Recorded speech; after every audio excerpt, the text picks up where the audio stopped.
Os Estados Unidos precisam pedir perdão ao Brasil, e precisam fazer isso agora. A força colossal que um dia moldou a ordem mundial está, neste exato momento, desmoronando por dentro, vítima de sua própria arrogância. A bomba relógio de uma tarifa de 25%, projetada para esmagar um oponente, acabou se tornando uma guilhotina no pescoço de sua própria indústria. Fábricas paralisadas, trabalhadores americanos revoltados, uma economia que treme na base. Mas o verdadeiro checkmate, a reviravolta que ninguém no Ocidente previu, começou a se desenhar dias depois. Em meio ao caos, um nome emergiu das sombras, estendendo a mão: a Rússia. A Europa e o Oriente Médio não perderam tempo e enviaram seus convites formais. O mundo inteiro está abrindo suas portas para uma única nação, uma nação que ousou dizer não. Que país é esse? Por que agora? A resposta para essa pergunta vai redefinir o que você sabe sobre poder no século XXI. E depois de ouvir esta história, peço que você se inscreva no canal e deixe seu like. Seu apoio é o combustível que nos move. Vamos começar. O alerta de notícias da Bloomberg brilhou na minha tela, e as palavras pareciam saltar e me agarrar pelo colarinho. Êxodo em massa de especialistas brasileiros paralisa o agronegócio e a indústria aeroespacial dos Estados Unidos. Senti um arrepio percorrer minha espinha. Isso não era uma simples disputa comercial. Isso era uma declaração de guerra econômica, onde os Estados Unidos subestimaram o gigante adormecido e agora estavam sendo forçados a pagar o preço, um preço humilhante. Foi o exato momento em que o tabuleiro geopolítico global virou de cabeça para baixo. Meu nome é Richard Maxwell. Sou de Londres com um doutorado em economia pela Universidade de Oxford. Nos últimos 20 anos, atuei como consultor de campo para as maiores indústrias da Europa, com foco especial em cadeias de suprimentos globais, agronegócio e indústria pesada. Hoje, como pesquisador sênior em um think tank de economia global, meu trabalho é analisar, com meus próprios olhos, as fábricas, as plantações e as empresas que movem o mundo.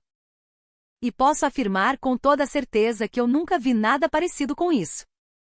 Ao mergulhar nos detalhes da notícia, a situação se revelou ainda mais grave.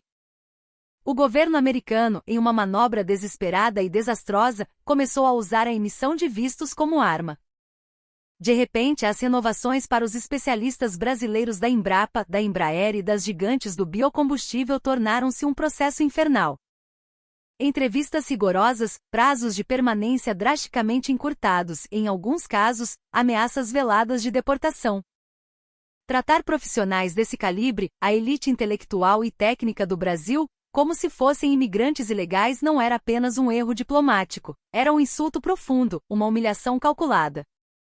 Esses eram os cérebros que otimizavam as safras do cinturão agrícola americano, os engenheiros que garantiam a montagem de aeronaves de ponta. A tela da TV mostrava o saguão de desembarque do aeroporto de Guarulhos, em São Paulo. Vi os rostos dos engenheiros e agrônomos brasileiros enquanto desembarcavam, arrastando suas bagagens. Em suas expressões não havia apenas cansaço, mas uma mistura de raiva contida e profunda decepção. Fiquei paralisado. Aquilo não era um conflito de negócios. Era uma violação da dignidade humana e profissional. A notícia continuou implacável. O mesmo padrão se repetia por todo o território americano, no cinturão do milho de Iowa e Nebraska, nos centros aeroespaciais do Kansas e de Washington. Onde quer que houvesse uma parceria estratégica com o Brasil, a pressão dos vistos se intensificava. Especialistas da Embrapa, engenheiros da Embraer, técnicos de usinas de etanol, todos se tornaram alvos. Não eram incidentes isolados, era uma campanha de assédio orquestrada pelo Estado. Mas o que me deixou verdadeiramente boquiaberto foi a resposta do Brasil. Foi imediata, cirúrgica e implacável. A mensagem do Palácio do Itamaraty foi clara e ressoou como um trovão. Se nossos cidadãos e especialistas são tratados dessa forma, não temos mais motivos para permanecer. O governo brasileiro declarou que o respeito aos seus profissionais era inegociável e que, sem essa premissa básica, qualquer forma de cooperação se tornava impossível. Naquele instante, eu compreendi, o Brasil havia se enfurecido. E era uma fúria justa, a fúria de um gigante que finalmente se deu conta de sua própria força. A reação da sociedade brasileira foi uma explosão de patriotismo. Uma afronta à soberania nacional, ecoava nas ruas e nas redes. A indignação contra a arrogância americana era palpável. Como ousam tratar nosso povo como lixo e ainda exigir investimentos? Perguntavam os cidadãos. As redes sociais foram inundadas por uma avalanche de críticas aos Estados Unidos. Não era apenas sobre vistos, era sobre o sentimento de desrespeito, a humilhação de ver seu valor ignorado. Era sobre o orgulho ferido de uma nação inteira. Mas o verdadeiro golpe, o ato que expôs a insanidade da estratégia americana, veio em seguida. O presidente americano, em um tweet inflamado, anunciou a imposição de uma tarifa de 25% sobre o aço, o alumínio e os produtos agrícolas brasileiros. Eu não podia acreditar no que estava lendo. Primeiro, expulsam os especialistas que fazem a economia deles funcionar e agora, impõem tarifas punitivas? A condição era clara, ou o Brasil concordava em fazer um investimento forçado de 700 bilhões de dólares na infraestrutura americana, ou as tarifas entrariam em vigor. Que lógica era essa? Tratam seu povo com desprezo e ainda exigem seu dinheiro? Como economista, aquilo não era uma negociação, era extorsão pura e simples. Uma tarifa de 25% aniquila completamente a lucratividade de qualquer produto. Nenhuma empresa, por mais eficiente que seja, consegue sobreviver a essas condições. No entanto, a resposta do Brasil foi ainda mais firme. Em um comunicado oficial, o governo declarou: não assinaremos nenhum acordo que atente contra os interesses e a soberania do Brasil. Era uma declaração de que não se curvariam a nenhuma ameaça. Meu corpo tremeu naquele momento. Só porque os Estados Unidos são uma superpotência, eles têm o direito de tratar os cidadãos de outra nação com tanto desdém? A câmera então cortou para imagens desoladoras dos Estados Unidos. Campos de soja no meio-oeste com colheitadeiras paradas. Linhas de montagem de aeronaves regionais completamente silenciosas. A reportagem informava que 12 grandes complexos industriais e agrícolas estavam com as operações suspensas. A ironia era cruel. A pressão americana para dobrar o Brasil resultou na paralisação da própria economia americana. Cerca de 80 mil trabalhadores americanos, segundo as primeiras estimativas, estavam à beira de perder seus empregos. As entrevistas com esses trabalhadores eram comoventes. Por que nós temos que pagar por isso? Perguntava um agricultor de Iowa. Nós nos dávamos muito bem com os especialistas brasileiros, eles nos ensinaram tanto. O que nosso governo está tentando fazer? Ao ouvir aquelas vozes, tive a certeza absoluta: a Casa Branca cometeu um erro de cálculo histórico. Os especialistas brasileiros não eram apenas mão de obra qualificada, eles eram o pilar de setores vitais da economia americana. Expulsá-los e, ao mesmo tempo, exigir investimentos era um ato de loucura. Em meus 20 anos de análise de campo, eu nunca tinha testemunhado algo assim. Uma grande potência pressionando uma nação emergente, e esta última rebatendo o ataque com uma força e dignidade impressionantes. A recusa do Brasil era mais do que justificada. Quem, em sã consciência, aceitaria ver seus cidadãos humilhados e ainda ser forçado a pagar por isso? Observei atentamente os movimentos de Wall Street. As ações das grandes corporações do agronegócio e da indústria aeroespacial despencaram. Archer Daniels Midland caiu 8%. John Deere, 7%. A notícia da retirada estratégica do Brasil fez o mercado tremer. A pressão foi americana, mas o prejuízo estava sendo faturado pelas empresas americanas. Foi então que um pensamento claro se formou em minha mente: o Brasil vai procurar outro caminho. Se os Estados Unidos fecharam a porta, o Brasil simplesmente encontrará outras, maiores e melhores. O mundo não se resume à América. Eu senti visceralmente que esta história estava apenas começando. A notícia final daquele dia informava que o mundo inteiro estava de olho nos próximos passos do Brasil. Rússia, China, Europa, Oriente Médio. Todos se apresentavam como alternativas. A Rússia? Naquele momento eu soube. A verdadeira saga geopolítica do século XXI estava prestes a começar. Após assistir aquela notícia bombástica, passei dias mergulhado em dados, relatórios e análises. Eu precisava confirmar, como economista, se a decisão do Brasil era genuinamente racional. Para mim, os números são a verdade suprema. Eles não mentem. Uma exigência de investimento de 700 bilhões de dólares sob a ameaça de uma tarifa de 25%. Peguei minha calculadora. Não importava o ângulo da análise, o resultado era o mesmo. Sob essas condições, não haveria lucro. Seria um projeto de prejuízo garantido. A decisão do Brasil não foi apenas corajosa, foi economicamente perfeita. Para minha surpresa, descobri que essa mesma análise lúcida se espalhava pelo Brasil. A percepção de que qualquer investimento nos Estados Unidos seria um péssimo negócio tornou-se consenso nacional. A mídia brasileira, os especialistas em economia, todos chegavam à mesma conclusão. O retorno sobre o investimento ROI seria desastroso. Com uma tarifa de 25%, nenhum produto brasileiro, seja aço, soja ou suco de laranja, teria competitividade. Os custos de produção aumentariam, o preço de venda seria limitado e ainda haveria a exigência de transferência de tecnologia.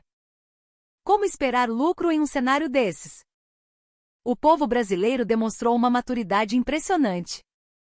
Nas redes sociais e fóruns online surgiam postagens detalhadas com números e planilhas, explicando por que investir nos Estados Unidos naquelas condições seria um suicídio econômico. Não era uma reação puramente emocional. Era uma recusa baseada em cálculo frio e racional. Fiquei admirado. Não apenas o governo, mas a população inteira estava analisando a situação com uma clareza impressionante. Não se deixar levar pela emoção, mas sim pela lógica.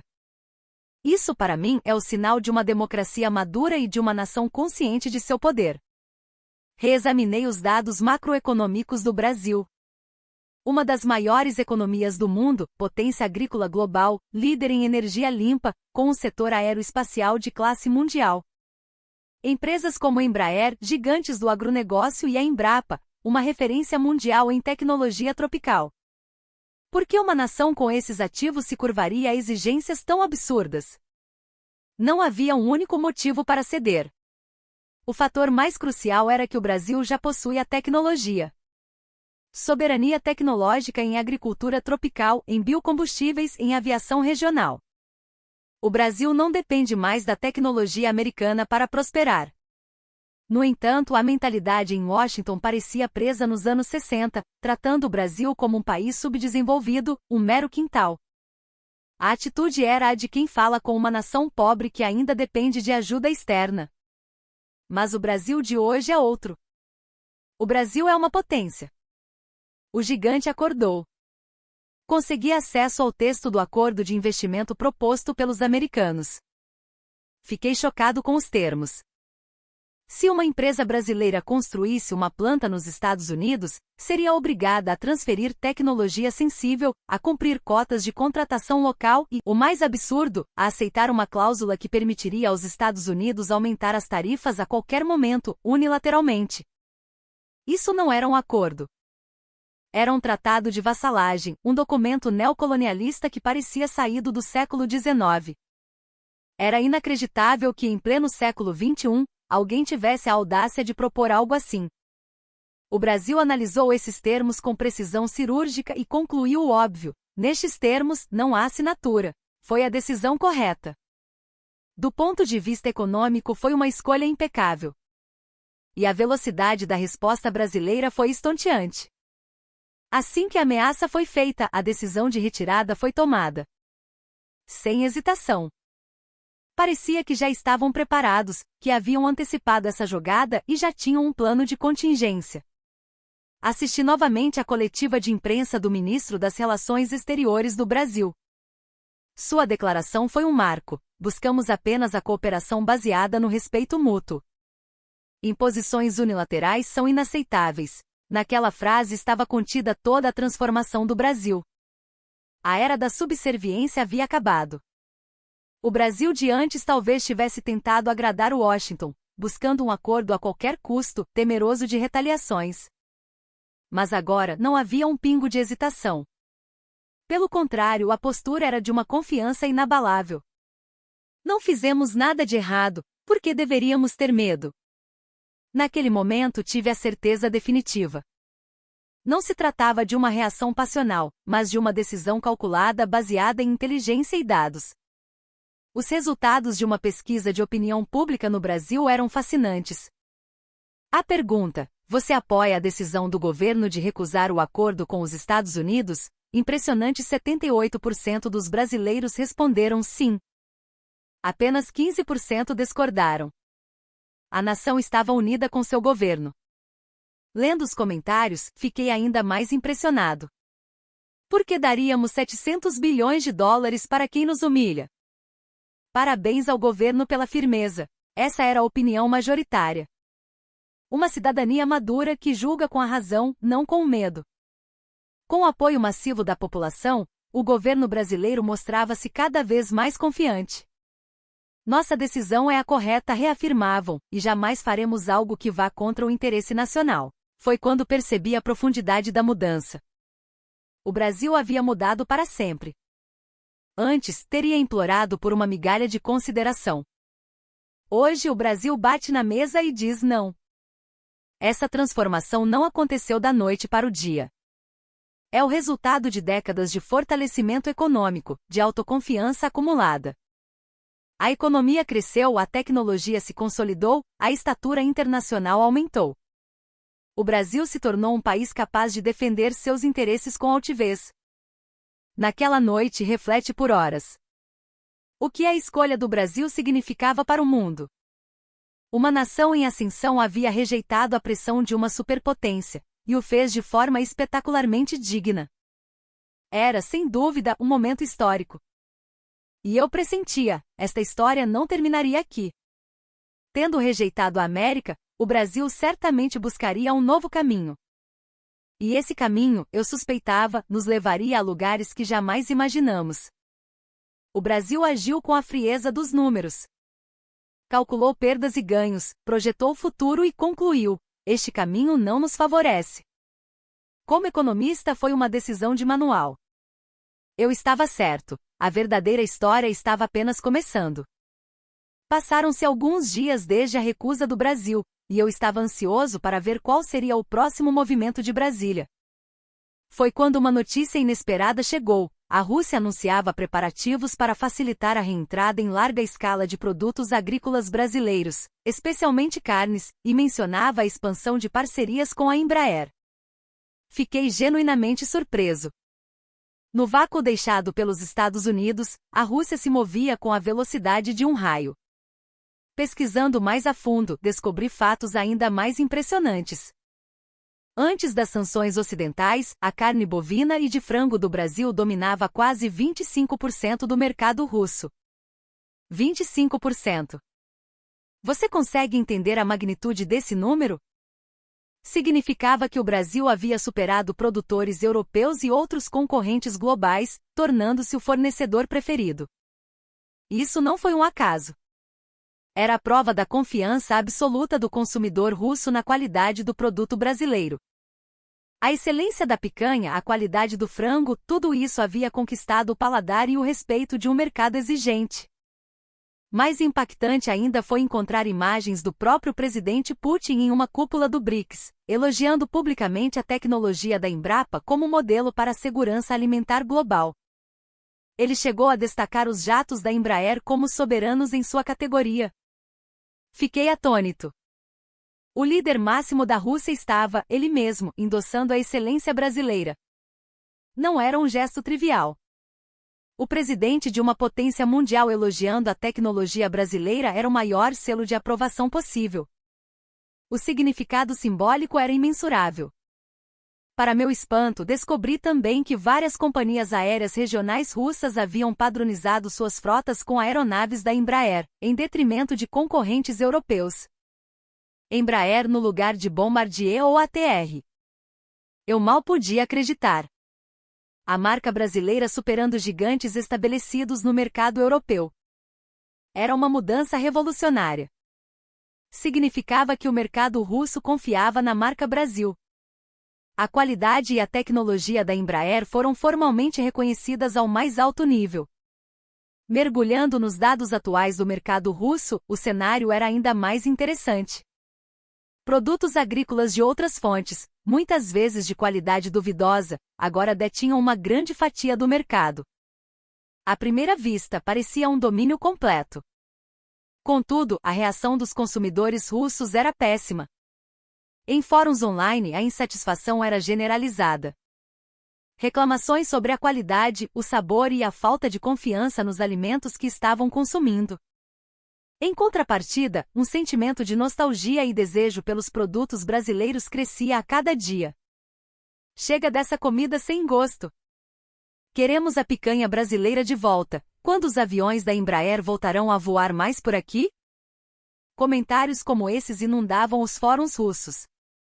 Os próprios consumidores estavam clamando: não estamos satisfeitos com as alternativas. Analisei essa situação sob a ótica da economia. No livre mercado, apenas o produto genuinamente bom sobrevive no longo prazo, porque o consumidor vota com seu dinheiro. O fato de os russos pedirem a volta dos produtos brasileiros era a maior prova de reconhecimento de sua qualidade. A dominância de outros fornecedores era meramente circunstancial, fruto da ausência de opções. Se a opção brasileira retornasse, a escolha do consumidor seria certa. Os depoimentos de importadores russos também eram notáveis. Muitos se queixavam que era difícil lucrar com os produtos atuais. Os preços podiam ser baixos, mas a margem era pequena e as reclamações sobre a qualidade eram constantes. Por outro lado, os produtos brasileiros sempre ofereceram alta qualidade a um preço justo. Para os distribuidores, o Brasil era um parceiro comercial muito mais atraente. Por isso, eles ansiavam pelo retorno do Brasil ao mercado. Organizei os fatos em minha mente. Os Estados Unidos expulsaram o Brasil, a Rússia o estava convidando de braços abertos. Que contraste!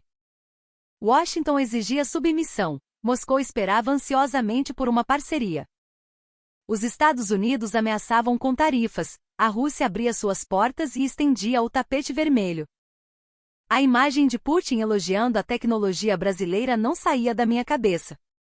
Não era apenas sobre comida ou aviões, era sobre o reconhecimento da capacidade tecnológica e da qualidade do Brasil ao mais alto nível.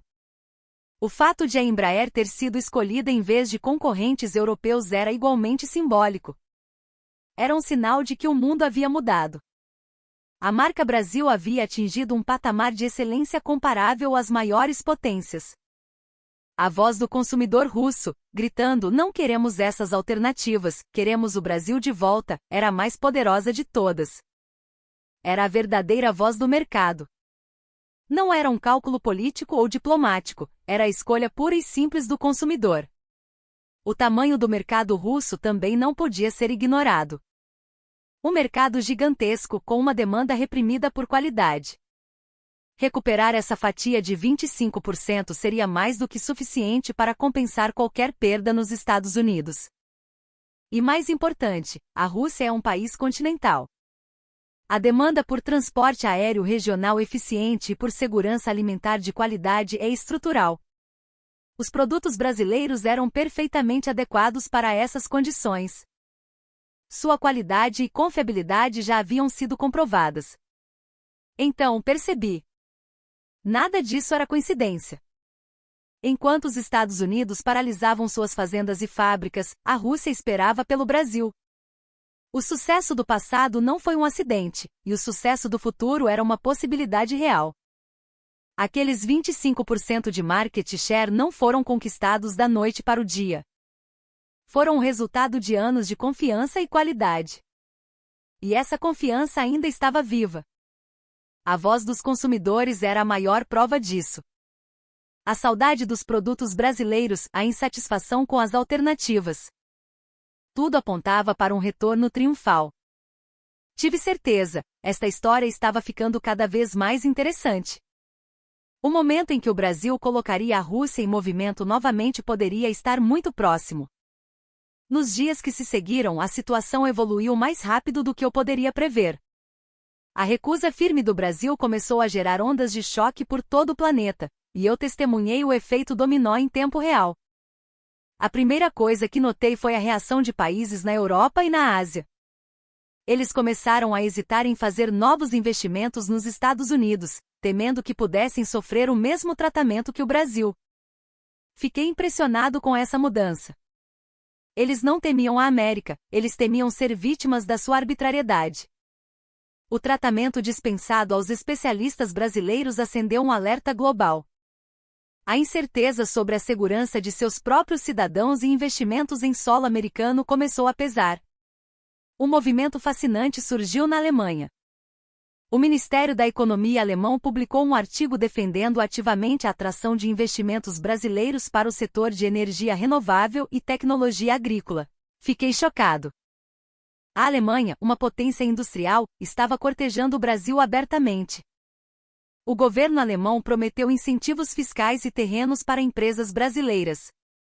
A mensagem era clara: as empresas que foram expulsas da América seriam bem-vindas na Alemanha. Era uma proposta sem precedentes. A Polônia seguiu o mesmo caminho.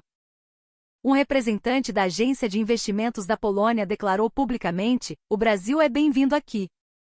Por favor, invistam em nosso país. Eles estavam tentando ativamente capturar os investimentos que os Estados Unidos haviam esnobado. Movimentos semelhantes surgiram no Oriente Médio. Arábia Saudita e Emirados Árabes Unidos mostraram um interesse enorme em usar seus fundos soberanos para investir em tecnologia agrícola brasileira, visando garantir sua própria segurança alimentar. Analisando este cenário, percebi algo fundamental: o mundo precisa do Brasil. A nação que foi rechaçada pelos Estados Unidos estava sendo celebrada globalmente. De repente, o Brasil não era mais um suplicante, mas o objeto de desejo. Alemanha, Polônia, Oriente Médio. As opções se multiplicaram. A situação era profundamente irônica. A tentativa americana de forçar um investimento através da pressão teve o resultado exatamente oposto. O Brasil ganhou um leque de novas possibilidades, enquanto os Estados Unidos viram sua atratividade como destino de investimento despencar. A pressão americana se transformou em um bumerangue, retornando como uma queda brusca no interesse de investidores estrangeiros. O número de pedidos de investimento direto estrangeiro, ID, nos Estados Unidos começou a cair visivelmente. O caso Brasil serviu de lição para outros países que passaram a reavaliar seus planos de investimento na América. Analistas começaram a publicar artigos com títulos como "A tarifa que cavou a cova da economia americana". A avaliação era unânime: a pressão sobre o Brasil foi um tiro no próprio pé. Os investidores também sentiram o cheiro de risco. O capital é covarde, ele flui de lugares arriscados para portos seguros. A postura americana em relação ao Brasil gerou uma onda de insegurança. Quando eles usarão outra desculpa para pressionar outro país? Essa preocupação se espalhou como fogo. O mais surpreendente de tudo foi ver a opinião pública e a mídia dentro dos próprios Estados Unidos começarem a defender a ideia de que o governo errou e deveria pedir desculpas ao Brasil. Como economista, nunca vi algo assim. Jornais de prestígio começaram a publicar editoriais criticando a Casa Branca. A pressão unilateral do governo abalou a credibilidade da América, dizia um. Como podemos esperar a confiança do mundo se apunhalamos nossos aliados pelas costas? Questionava outro. A revolta dos trabalhadores americanos também crescia. No estado da Geórgia, onde parcerias com a Embraer eram vitais, ocorreram manifestações. Queremos nossos empregos de volta, gritavam os manifestantes. A raiva era direcionada ao próprio governo, que ao expulsar os brasileiros, tirou o emprego de seus próprios cidadãos. Um trabalhador disse em uma entrevista: "Por que nós somos as vítimas? Nós nos dávamos bem com os brasileiros, eles eram nossos parceiros, e o governo os expulsou." A voz do povo confirmava: a vítima não era o Brasil, mas a própria América. Nas redes sociais, as reações eram ainda mais diretas. A tarifa matou o emprego americano, diziam os comentários. Cidadãos americanos criticando abertamente as políticas de seu governo. O governo errou. Devemos pedir desculpas ao Brasil. Foi uma reação revolucionária. A opinião pública se voltando contra seu próprio governo em favor de outra nação. A ideia de que uma superpotência deveria se desculpar a uma nação emergente era uma reviravolta que ninguém poderia ter previsto. Ao ouvir essas vozes, tive a certeza, o Brasil fez a escolha certa. O mundo estava reconhecendo isso. A arrogância americana estava sendo criticada, e a postura digna do Brasil aplaudida. Como economista, repito, nunca vi uma cena como essa. Uma única nação recebendo propostas de investimento do mundo inteiro. Nos materiais de apresentação dos países, lia-se em letras garrafais: Bem-vindo, Brasil! Incentivos fiscais, terrenos gratuitos, burocracia simplificada. A escolha entre investir sob ameaça nos Estados Unidos ou com tratamento VIP no resto do mundo era óbvia. Até mesmo as empresas sul-coreanas reagiram. Notícias vazaram sobre reuniões a portas fechadas onde executivos da Hyundai e da Samsung expressaram profunda preocupação. Eles temiam ser os próximos alvos da arbitrariedade americana. O caso do Brasil os fez temer pelo próprio futuro. No final, a tarifa se tornou uma algema para os próprios Estados Unidos. Outros países aprenderam a lição e começaram a diversificar seus investimentos, longe da instabilidade política de Washington. Foi quando percebi, o Brasil não foi a vítima. O Brasil foi o catalisador que mudou o jogo global. Sua recusa firme alterou os padrões de investimento do mundo. Agora, os Estados Unidos caminham para o isolamento, enquanto o Brasil é convidado para a festa. A inversão de papéis era total. Quem pressionava ficou isolado. Quem era pressionado tornou-se o mais desejado. E a situação tornou-se ainda mais concreta e fascinante. Os convites ao Brasil começaram a se materializar. O governo russo finalmente fez um anúncio oficial. Saudava o retorno da carne e dos produtos agrícolas brasileiros e prometia simplificar todos os procedimentos alfandegários e administrativos. Senti um arrepio ao ouvir a notícia. O próprio governo estava abrindo o caminho. Normalmente a entrada de empresas estrangeiras é um labirinto burocrático, mas a Rússia estava ativamente removendo os obstáculos. Era um tratamento excepcional, a prova do quanto eles queriam o Brasil de volta. O fato de o anúncio ter sido feito pelo próprio ministro da Economia russo dava um peso ainda maior. Era uma decisão de nível estratégico, não apenas operacional. A mensagem era clara: a Rússia vê o Brasil como um parceiro vital. Na Europa, os movimentos continuaram. Não apenas a Alemanha e a Polônia, mas outras nações europeias começaram a oferecer pacotes de incentivos fiscais e terrenos para empresas brasileiras. Era uma mudança de cenário impressionante. No Oriente Médio, a mesma coisa. Arábia Saudita e Emirados Árabes Unidos anunciaram a criação de programas especiais para atrair empresas brasileiras. Cada um desses anúncios mostrava o quão séria era a competição global pelo investimento brasileiro. Observando tudo isso, tive a certeza de que o mundo estava literalmente convidando o Brasil. Expulso da América, mas aclamado no resto do planeta. Na Rússia, movimentos ainda mais concretos começaram a surgir. Empresas russas que faziam parte da cadeia de suprimentos de importação de alimentos do Brasil começaram a se rearticular. Notícias indicavam que empresas que haviam trabalhado com os grandes frigoríficos brasileiros no passado estavam se preparando para retomar as operações. A reativação das linhas de logística já havia começado. Isso não era apenas a retomada de um negócio, era um ecossistema industrial inteiro voltando à vida. A chegada de uma grande empresa brasileira em um país gera um efeito cascata. Empresas menores seguem, empregos são criados, tecnologia é transferida e a economia local é revitalizada. A Rússia entendia isso perfeitamente e era por isso que estava tão empenhada no retorno do Brasil. A expressão "as pessoas estão se reunindo novamente" era a descrição perfeita. Na Rússia, os parceiros comerciais; na Europa, os agentes de investimento; no Oriente Médio, os oficiais do governo. Todos se preparando para trabalhar com o Brasil. A reação da comunidade de consumidores russos foi extremamente calorosa. Chega de comida de segunda classe. Queremos o Brasil de volta. Os fóruns online fervilhavam com esses comentários, e a voz do povo ficava mais alta a cada dia. A voz do consumidor é honesta. O clamor pelo retorno dos produtos brasileiros ecoava por toda a Rússia. Era a verdadeira linguagem do mercado.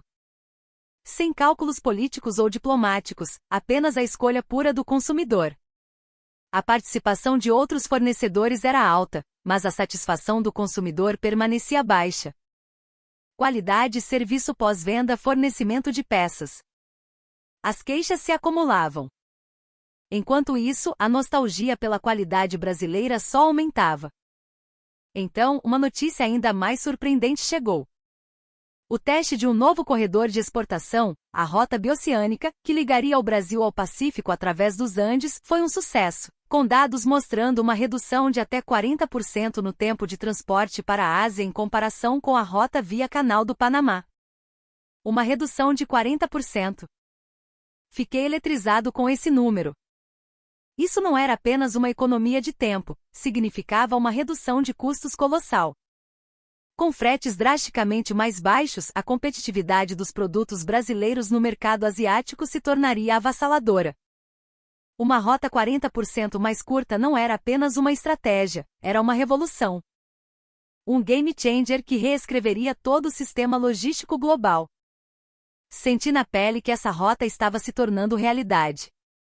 Com o desenvolvimento da Rota Bioceânica, a demanda por infraestrutura de apoio explodiria.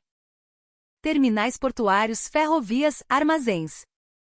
Seria uma nova fronteira de oportunidades. E de fato, notícias sobre investimentos chineses e árabes para acelerar a construção do corredor começaram a surgir. Era o nascimento de um novo mercado. Naquele instante, eu senti com clareza: o mundo quer o Brasil. A Rússia simplifica a burocracia, a Europa oferece incentivos fiscais, o Oriente Médio oferece terras e capital. Quantos outros países no mundo recebem um tratamento tão favorável? O Brasil estava recebendo um tratamento verdadeiramente especial. Os consumidores clamavam: precisamos dos produtos brasileiros. Era a voz autêntica do mercado. O sucesso do teste da Rota Bioceânica também tinha um significado profundo. Não era mais uma possibilidade distante, era uma alternativa real e iminente. Um novo caminho, livre do controle americano no Panamá, havia se aberto. Os convites de todo o mundo continuavam a chegar. Alemanha, Polônia, Oriente Médio e agora também países do Sudeste Asiático começaram a anunciar políticas de apoio ativo à entrada de empresas brasileiras. Analisei a situação de forma integrada. Isso não era coincidência. O mundo estava abrindo um caminho para o Brasil. Se os Estados Unidos fecharam uma porta, a Rússia, a China e a Europa abriram 10. Uma nova rota logística nasceu. O Brasil tinha cada vez mais opções. A chance de diversificar seus investimentos em vários mercados, em vez de depender de um único parceiro, era uma mudança sísmica do ponto de vista da gestão de riscos. Eu pressenti: esta história se tornará ainda mais interessante. Pequenos milagres estavam se somando e novas possibilidades surgiam a cada dia. Enquanto tudo isso acontecia, um vento contrário inesperado começou a soprar dentro dos Estados Unidos. Eu observei essa mudança, incapaz de esconder meu espanto. O governo Trump, em vez de recuar, ameaçou aumentar ainda mais as tarifas. Se 25% não foram suficientes, eles iriam aumentar mais. Foi um ultimato. Ao ouvir a notícia, suspirei. Aumentar as tarifas parecia um movimento desesperado e contraproducente. A realidade, no entanto, era completamente diferente das expectativas de Washington. A ameaça de aumento de tarifas não atingiu nenhum alvo. As empresas brasileiras já haviam se retirado, e as fábricas americanas continuavam paradas. Era uma situação bizarra, ameaçar com tarifas uma fábrica vazia. O resultado foi paradoxal. As fábricas nos Estados Unidos continuaram fechadas, e a revolta dos trabalhadores se intensificou. Em frente à antiga planta parceira da Embraer na Geórgia, protestos ocorriam diariamente. As linhas de produção americanas continuavam imóveis. Semanas se passaram desde a partida dos técnicos brasileiros, e nenhuma solução foi encontrada. Ficou claro que sozinhos, os engenheiros americanos não conseguiam operar as linhas de produção com a mesma eficiência. Na planta de semicondutores parceira da Sony no Texas, a situação era a mesma. Os planos de expansão foram cancelados, e as linhas de produção existentes operavam de forma instável. O vácuo deixado pelos técnicos japoneses, neste caso do script original, era insubstituível. E o mesmo se aplicava ao Brasil. Sem os agrônomos da Embrapa, a produtividade agrícola caía. Sem os engenheiros da Embraer, a produção aeroespacial travava. A raiva dos trabalhadores americanos cresceu. Por que nós temos que ser as vítimas? Eles começaram a perguntar. Eu pensei, agora a verdade está vindo à tona. Eles eram as vítimas diretas da política de seu governo. Na manifestação na Geórgia, mais de 1.000 pessoas se reuniram. O slogan era claro: queremos nossos empregos de volta. Muitos deles haviam apoiado Trump, mas agora se voltavam contra o governo. Um trabalhador disse em uma entrevista: eu adorava trabalhar com o pessoal do Brasil. Eles eram ótimos parceiros, mas o governo os expulsou. De que adianta aumentar as tarifas agora? Essa era a verdade vinda do chão de fábrica. No Texas, protestos semelhantes ocorreram. Os trabalhadores da indústria de componentes eletrônicos saíram às ruas para criticar as políticas do governo. 80.000 trabalhadores em risco de desemprego. Essa era a realidade. A voz dos trabalhadores não mente. A vítima não era o Brasil, eram os próprios Estados Unidos. Com a saída dos especialistas brasileiros, as fazendas e fábricas pararam, empregos desapareceram e a economia local foi atingida. E o mais surpreendente, a mídia e a academia americanas começaram a argumentar que o governo havia cometido um erro e deveria pedir desculpas ao Brasil. Fiquei chocado com essa reação. O Washington Post publicou um editorial contundente: a política inconsistente do governo minou drasticamente a credibilidade da nação. Como podemos ganhar a confiança da comunidade internacional tratando nossos aliados dessa maneira? Criticava. O colunista econômico do New York Times seguiu a mesma linha: a pressão unilateral do governo Trump prejudicou gravemente a confiança na América. Essa pressão poderia ter funcionado no imperialismo do século XIX, mas não agora. A CNN transmitiu notícias semelhantes. Um painel de especialistas criticou duramente a política de Trump, avaliando-a como um completo fracasso econômico e diplomático. Um professor de economia da Harvard Kennedy School declarou: no século XXI, nada pode ser alcançado sem respeito mútuo e cooperação. A pressão unilateral não resolve nada. A opinião pública pedindo desculpas. Eu nunca vi uma reviravolta como essa. Quem poderia imaginar que a população de uma superpotência pediria perdão a uma nação emergente? A reação de Wall Street também foi fria. As ações do setor de agronegócio e aeroespacial continuaram a cair. Todas as grandes empresas registraram perdas. O relatório de análise do Goldman Sachs foi verdadeiramente chocante. Previa que a política de pressão unilateral dos Estados Unidos causaria sérios danos à economia americana a longo prazo. O Vale do Silício também reagiu. Gigantes como Apple, Google e Microsoft começaram a expressar preocupação. O Brasil é um parceiro estratégico, especialmente em recursos naturais e como mercado consumidor, e a deterioração das relações poderia prejudicá-los. Particularmente no setor de minerais estratégicos, como o nióbio, o papel do Brasil era decisivo. No Congresso, os movimentos começaram a aparecer. Não apenas os democratas, mas até alguns republicanos começaram a questionar a política de Trump. Um congressista republicano da Geórgia deu uma coletiva de imprensa e afirmou que 8.000 pessoas em seu distrito estavam em risco de perder o emprego. Não podemos continuar assim, apelou. Um senador do Texas expressou uma posição semelhante, destacando o grande impacto na economia local.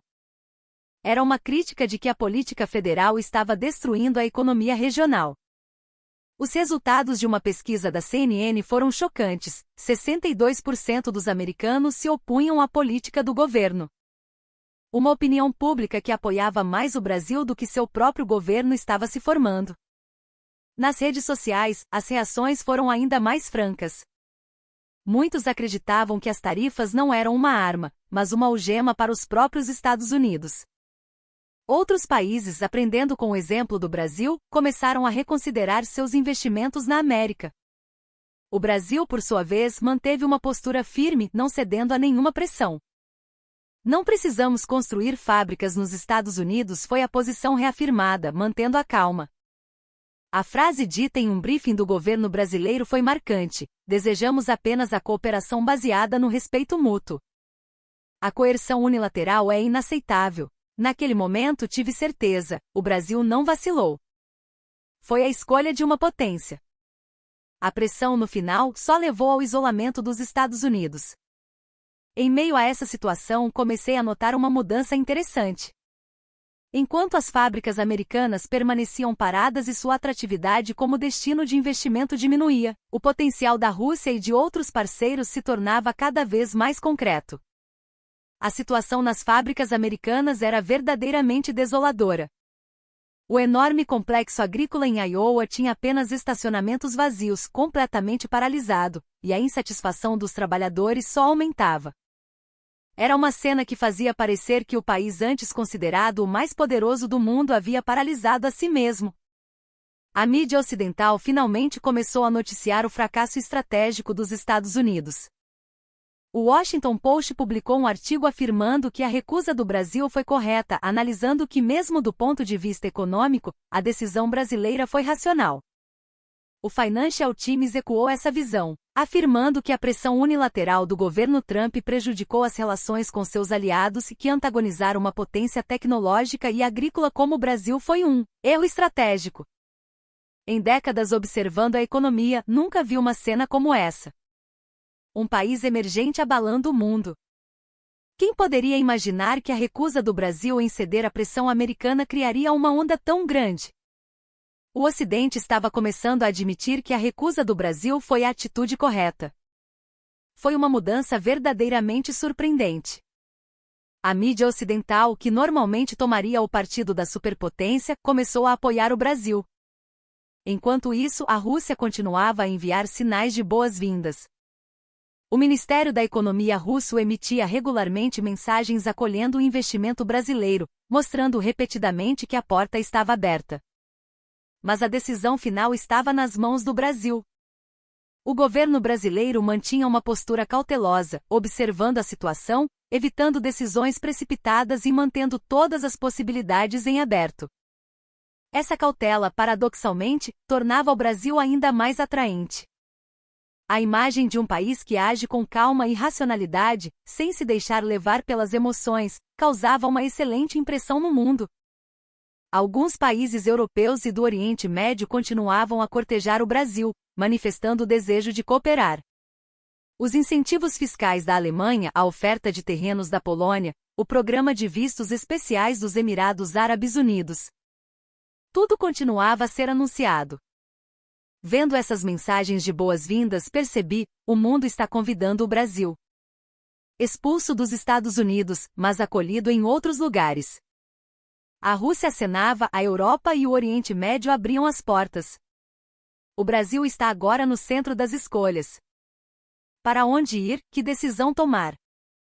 Tudo depende do Brasil. Nada foi decidido ainda.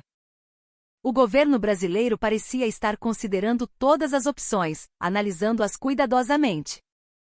Parecia visar uma escolha baseada em análise e cálculo exaustivos, em vez de uma decisão apressada.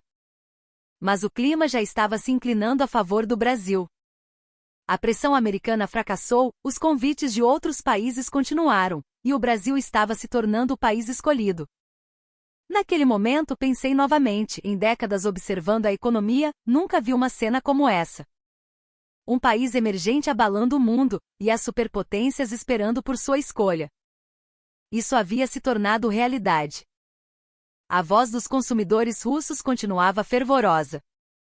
Nos fóruns online, as reclamações sobre os alimentos de outros fornecedores se acumulavam, com a insatisfação do consumidor crescendo devido a problemas de qualidade e serviço. Por outro lado, a nostalgia pela carne brasileira se intensificava. volta picanha, saudades do frango brasileiro. Comentários como esses inundavam os sites russos sobre culinária. A voz desses consumidores era uma reação de mercado honesta. Era o resultado de uma avaliação pura da qualidade do produto, livre de considerações políticas ou diplomáticas. Os movimentos em relação à rota bioceânica também continuavam. Havia notícias de que o lado chinês buscava continuamente formas de cooperar com empresas brasileiras de logística. Com a comprovação de uma redução de 40% no tempo de viagem, métodos de utilização em larga escala começaram a ser considerados. Na indústria de infraestrutura brasileira, o interesse na rota bioceânica aumentava. Análises sobre a demanda por novos portos, ferrovias e navios adaptados surgiam em sequência. Observando esses movimentos, tive certeza, embora nada esteja decidido, o Brasil não é mais um mero jogador. Ele está em uma posição de liderança na mesa de negociações. O Brasil estava preenchendo o vácuo deixado pela instabilidade americana. O país que antes estava sob pressão agora se tornará o escolhido. Quem poderia prever tal reviravolta? A abordagem cautelosa do Brasil também era impressionante. Sem reagir emocionalmente, mantinha todas as opções abertas. A proposta da Rússia, o convite da Europa, a oferta do Oriente Médio. Tudo estava sendo cuidadosamente considerado. Essa atitude, por sua vez, elevava ainda mais a estatura internacional do Brasil. Não tomar decisões precipitadas, mas julgar com cuidado, era a marca de uma nação madura. A Rússia continuava a enviar mensagens de boas-vindas, enquanto a Europa e o Oriente Médio competiam para apresentar as melhores condições. O Brasil parecia estar buscando a melhor escolha, considerando todos esses fatores de forma abrangente. Foi quando percebi, embora a decisão ainda não tenha sido tomada, o Brasil já pode ser o novo centro do mundo. O mundo espera pela escolha do Brasil, e o Brasil está em posição de corresponder a essa expectativa. Agora consigo ver toda essa situação de uma perspectiva mais ampla. O mundo inteiro está observando este evento, e seu desfecho foi verdadeiramente surpreendente. O mundo começou a avaliar a pressão tarifária americana como um fracasso. As principais revistas econômicas da Europa, os think tanks da Ásia e até mesmo os institutos de pesquisa nos Estados Unidos chegaram à mesma conclusão. A estratégia americana de pressionar o Brasil foi um fracasso total. A frase "a América falhou, o Brasil estava certo" começou a se espalhar. Vendo essa avaliação se difundir, não pude deixar de me surpreender. A comunidade internacional que antes teria apoiado a superpotência, agora estava apoiando o Brasil. Em um debate no Fórum Econômico Mundial, discussões semelhantes continuaram. Com o tema "O Brasil é o novo centro", muitos debatedores avaliaram positivamente a escolha do Brasil. Um professor de economia do MIT elogiou o julgamento calmo demonstrado pelo Brasil, afirmando que a decisão baseada no interesse nacional, sem se deixar levar pelas emoções, foi impressionante. Essa atitude, segundo ele, era a marca de uma nação madura. Um professor de política internacional da LSE também afirmou que o fato de o Brasil não ter cedido à pressão americana e ter defendido sua posição com dignidade tem um grande significado. É um exemplo de que mesmo um país emergente pode defender seus princípios. Os Estados Unidos foram colocados em uma posição difícil. Não só o plano de extrair investimentos através da pressão falhou completamente, como também foram criticados por seus próprios trabalhadores e mídia. Uma nação tão poderosa atormentada pela opinião pública pedindo desculpas. Quem poderia prever tal situação? Dentro dos próprios Estados Unidos, as vozes criticando a política do governo transbordavam. O editorial do Washington Post foi verdadeiramente contundente. Com o título "O governo deve pedir desculpas ao Brasil", criticou duramente a política de Trump. Como podemos ganhar a confiança da comunidade internacional tratando nossos aliados dessa maneira? Questionava. O New York Times publicou um artigo com um tom semelhante, analisando que a pressão unilateral da América, na verdade, levou ao seu isolamento. A conclusão era que confrontar um país tecnologicamente avançado como o Brasil traria desvantagens para os próprios Estados Unidos. O Brasil ainda não decidiu formalmente sua expansão para a Rússia ou outros mercados, mas a mera possibilidade já estava abalando o mapa do mercado global.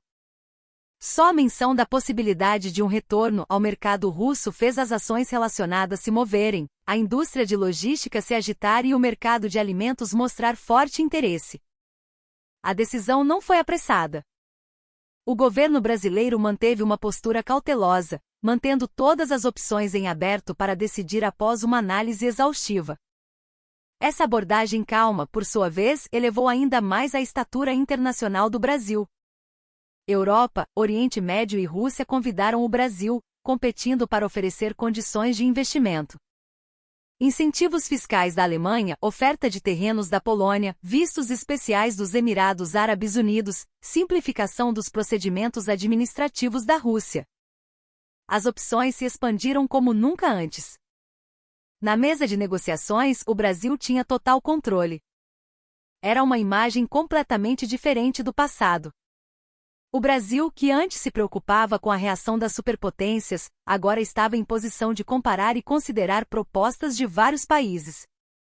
Naquele momento eu senti isso. Embora nada esteja decidido, eu estava convencido de que o Brasil já pode ser o centro do mundo. O mundo espera pela escolha do Brasil, e o Brasil está em posição de corresponder a essa expectativa. A possibilidade da rota bioceânica ainda permanecia. A realização de uma revolução logística tornou-se mais realista com a utilização da nova rota que comprovou uma redução de 40% no tempo. Novas oportunidades estavam surgindo para a indústria de infraestrutura e transporte do Brasil. A voz dos consumidores russos continuava fervorosa. A insatisfação com os alimentos de baixa qualidade aumentava, e a nostalgia pelos produtos brasileiros se fortalecia. Essa voz do mercado era muito mais direta e honesta do que os cálculos políticos. Olhando para as manchetes da mídia internacional, fica claro como o mundo mudou. O Brasil é o novo centro, o fracasso estratégico da América, a escolha calma do Brasil, a decisão do Brasil que o mundo observa. Títulos como esses estampavam as primeiras páginas diariamente. O mundo apontava o fracasso da América e elogiava a calma do Brasil. O país que antes era pressionado agora se tornará o escolhido, uma inversão completa de papéis. Quem poderia prever tal reviravolta? Embora nenhuma decisão tenha sido tomada, o Brasil já parecia uma superpotência. Evitando decisões apressadas, respondendo com cautela enquanto mantinha todas as possibilidades em aberto. Essa postura era a marca de uma nação madura. Os convites dos países não cessavam. Na Alemanha surgiu até uma proposta de transformar todo o estado da Baviera em uma zona especial para empresas brasileiras. A Polônia declarou que construiria um parque industrial exclusivo para o Brasil perto de Varsóvia. Os Emirados Árabes Unidos anunciaram a criação de um hub de negócios para empresas brasileiras em Dubai. Mesmo recebendo todas essas propostas, o Brasil não se abalou. Sem se deixar levar pelas emoções, examinava calmamente todas as condições. Estava determinando qual escolha seria mais benéfica para o interesse nacional. Naquele momento tive certeza, o Brasil não é apenas um país, é um país que pode se tornar um novo centro. Ainda é apenas uma possibilidade. Mas essa possibilidade por si só já estava movendo o mundo. Uma palavra do Brasil, uma escolha do Brasil, passou a ter o poder de mudar o mapa da economia mundial. A decisão ainda está pendente, mas a maré já virou a favor do Brasil. O mundo espera pela escolha do Brasil, e o Brasil está em um lugar onde pode atender a essa expectativa. Eu observei todo esse processo e cheguei a uma convicção inabalável. Testemunhei as fábricas americanas pararem e os trabalhadores protestarem nas ruas, e ao mesmo tempo senti o mundo prestando atenção no Brasil. Vi a Rússia acenar, a Europa e o Oriente Médio abrirem suas portas, e os países competirem para cortejar o Brasil. Nada foi decidido ainda. O Brasil continua a considerar todas as opções com cautela. Seja um retorno à Rússia, uma expansão para a Europa ou uma cooperação com o Oriente Médio, o caminho a ser escolhido depende do Brasil. Mas o que está claro é o fato de que o Brasil está preenchendo o vácuo deixado pela instabilidade americana. o país que era pressionado finalmente inverteu completamente sua posição para o lado escolhido. O mundo esperava pela decisão do Brasil. Como economista que observa a economia global há 20 anos, nunca vi uma reviravolta tão grande. A recusa firme de um país emergente abalando a estrutura da economia mundial. Foi um evento verdadeiramente além da imaginação. O Brasil não julgou com emoção, mas com cálculo frio. Manteve o princípio de nunca fazer nada contra o interesse nacional. Como resultado, o mundo começou a reconhecer o Brasil. Agora, estou convencido. O Brasil é o país escolhido. A coragem de recusar a pressão americana, o charme de receber convites de todo o mundo e a sabedoria de preparar o futuro com cuidado. Tornou-se um país com tudo isso. Não mais um parceiro menor de alguém, mas reconhecido como um colaborador igualitário e imponente. Qualquer que seja a escolha que faça daqui para frente, o Brasil já está no centro do mundo. E eu acredito, o Brasil certamente fará uma escolha sábia. Eu continuei a observar, prendendo a respiração, a cena de um país chamado Brasil, silenciosamente, mas com certeza, movendo a própria estrutura da economia mundial. No centro da comunidade internacional, o mundo inteiro agora está focado em um único ponto: o que o Brasil escolherá e para onde irá. No entanto, o processo que levou a essa situação não foi construído da noite para o dia. Olhando para trás, houve um tempo em que o Brasil estava constantemente sob pressão externa, se preocupando excessivamente com a opinião alheia, às vezes colocando seus próprios interesses em segundo plano. O desenvolvimento após décadas de instabilidade, o milagre econômico, as crises que se seguiram. A economia e a sociedade oscilaram violentamente e o coração do povo enfrentou vários conflitos e desafios. No entanto, o que foi cultivado nessa longa história foi uma característica nacional de responder à adversidade, analisar a realidade com calma e, no final, sempre encontrar o melhor caminho. Nesta série de eventos, o Brasil mais uma vez enfrentou uma grande provação. O súbito aumento das tarifas americanas, a pressão unilateral sobre um país parceiro, o tratamento injusto de técnicos e especialistas que sustentam a indústria. Qualquer um desses fatores poderia ter abalado gravemente a economia brasileira. No entanto, o governo, as empresas e os cidadãos brasileiros nunca agiram emocionalmente. Silenciosamente, mas com certeza, coletaram informações, realizaram análises aprofundadas e tomaram as decisões mais racionais. A capacidade de nunca entrar em pânico mesmo nas situações mais difíceis e de manter todas as opções em aberto, foi a maior força do Brasil desta vez. A opinião pública também não se deixou levar pelas emoções, apoiando racionalmente a decisão do governo com base em fatos e números. Como resultado, o Brasil não apenas resistiu à pressão dos Estados Unidos, mas tomou a decisão ousada de abrir um novo caminho por conta própria. Como analista econômico de campo, vi diretamente muitas empresas, fábricas e processos de tomada de decisão política. Agora, as principais empresas brasileiras reconhecem friamente o risco de depender apenas dos Estados Unidos e estão mudando drasticamente de rumo para diversificar sua expansão no exterior, reconstruir suas cadeias de suprimentos e fortalecer o investimento em pesquisa e desenvolvimento. Não apenas na manufatura, mas em diversos campos como biotecnologia, energia renovável, semicondutores e máquinas de precisão. A tecnologia e a marca do Brasil são procuradas em todo o mundo. O pedido de reentrada da Rússia, as políticas preferenciais da Europa, os convites calorosos do Oriente Médio e dos países do Sudeste Asiático. Estes não são entusiasmos passageiros. Em um momento em que as cadeias de suprimentos globais estão sendo abaladas, a expectativa pela confiança, qualidade e integridade do Brasil está cada vez mais forte. Em uma época em que as empresas buscavam mão de obra barata no exterior, agora valorizam tecnologia avançada e parcerias sustentáveis. Os valores e a filosofia de gestão do Brasil estão surpreendentemente alinhados com essa nova tendência mundial. Enquanto isso, internamente, os valores e estilos de trabalho entre as gerações também mudaram. A geração mais velha carregava fortemente a consciência de resistência, esforço e coletivismo do Brasil pós-ditadura, mas a geração mais jovem passou a valorizar a diversidade, a criatividade e a autonomia. Essa diversidade, na verdade, está gerando novas ideias e inovações, trazendo um novo sopro de vida para as empresas e a sociedade. Eu vejo essa mudança não como uma crise, mas como uma oportunidade.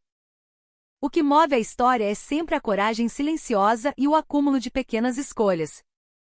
A resposta do Brasil desta vez foi um símbolo disso. Sem se deixar enganar pela pressão externa ou por ganhos de curto prazo, escolher seu próprio caminho com cálculo frio e uma perspectiva de longo prazo. Essa postura está conquistando grande empatia e respeito de todo o mundo.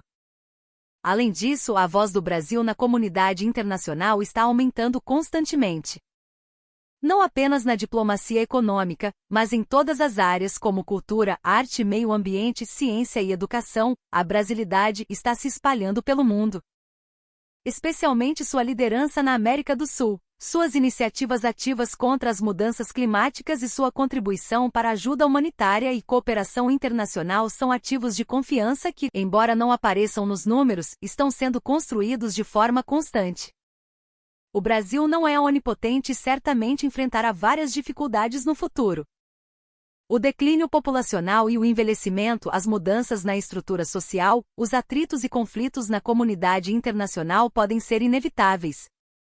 Mas estou convencido, o Brasil continuará a ser um país que busca o melhor caminho com racionalidade e sinceridade, não importa a situação. O que o mundo espera do Brasil não é apenas poder econômico ou tecnologia. É a existência do Brasil como um parceiro confiável, um aliado que cumpre suas promessas, um companheiro para construir o futuro juntos. A calma e a flexibilidade demonstradas pelo Brasil desta vez e sua vontade inabalável trouxeram nova esperança e possibilidades ao mundo. A razão pela qual o Brasil está no centro das atenções mundiais agora não é apenas seu julgamento calmo. São os valores únicos do Brasil, o espírito de cordialidade, a postura de cumprir promessas, o cuidado com os detalhes. Tudo isso está sendo cada vez mais valorizado na turbulenta sociedade internacional. Tive a oportunidade de falar diretamente com muitos empresários e funcionários do governo estrangeiros no local. O que senti a cada vez foi a voz dizendo que com o Brasil, podemos cooperar a longo prazo com tranquilidade. A confiança é a maior força. Mesmo que não haja lucro a curto prazo, a parceria com o Brasil certamente criará um grande valor a longo prazo. O número de pessoas no mundo que acreditam nisso está aumentando. As empresas brasileiras estão aceitando esta crise como um ponto de virada, mudando para uma gestão flexível que não está presa ao senso comum e às práticas do passado. Elas continuam a evoluir em resposta às mudanças dos tempos, como o desenvolvimento de talentos globais, a coexistência multicultural, a digitalização e a resposta ambiental. Além disso, cada região do Brasil está acelerando seus esforços para se projetar no mundo, aproveitando suas próprias forças. A geração mais jovem tem uma sensibilidade internacional, conecta-se com pessoas de todo o mundo através da internet e das redes sociais, e aceita ativamente novos valores e culturas. Eles não apenas observam o mundo passivamente, mas também transmitem informações, criam inovações e trazem nova vitalidade para suas regiões e sociedade. Sinto uma grande esperança nessas novas correntes. Em qualquer época há dificuldades. Mas em vez de temê-las, a sociedade brasileira tem a base e a força para enfrentar as mudanças de forma positiva e superá-las juntos. Estou convencido disso. No futuro, o Brasil se envolverá na solução de mais problemas globais. Mesmo diante de questões complexas como mudanças climáticas, crises energéticas, problemas populacionais, recursos alimentares e hídricos, e segurança global, o Brasil, com sua sabedoria, experiência e perseverança, certamente abrirá caminho em cooperação com a comunidade internacional. Afinal, o poder de uma nação não pode ser medido apenas pela escala econômica ou força militar. A confiança das pessoas, a esperança no futuro e a vontade de caminhar junto com os outros são a verdadeira força. Através desta série de eventos, eu senti isso fortemente mais uma vez. O Brasil continuará a avançar, enfrentando várias dificuldades sem parar. Acredito de coração que quando as portas de uma nova era se abrirem, o Brasil mais uma vez se tornará uma luz de esperança para o mundo. A jornada do Brasil daqui para frente certamente não será fácil. A situação mundial está em constante fluxo, e crises e mudanças inesperadas podem surgir uma após a outra. Mas eu acredito. O Brasil é um país que se levantará, aprenderá e crescerá, não importa quantas vezes caia. Nas últimas décadas, o Brasil enfrentou inúmeras dificuldades e provações. Mas a cada vez as pessoas uniram forças, compartilharam sabedoria e abriram novos caminhos. O que o mundo espera do Brasil hoje é esperança e confiança. A postura de manter a sinceridade mesmo em meio a ventos contrários, de olhar para o futuro com calma, isso é o verdadeiro Brasil. Quero continuar a observar cada passo do Brasil como um país escolhido, respondendo às muitas vozes do mundo e caminhando junto com elas. E a coragem de abrir as portas de uma nova era por sua própria vontade. O final da história não é o fim. Pelo contrário, aqui começa um novo capítulo. Estou sinceramente ansioso pelo dia em que a próxima decisão do Brasil soprará um novo vento no mundo. O que você achou da história de hoje? Se ela tocou seu coração, por favor, deixe seu like e inscreva-se no canal. Continuarei a me esforçar para trazer a vocês diversas histórias e experiências. Vejo vocês no próximo episódio.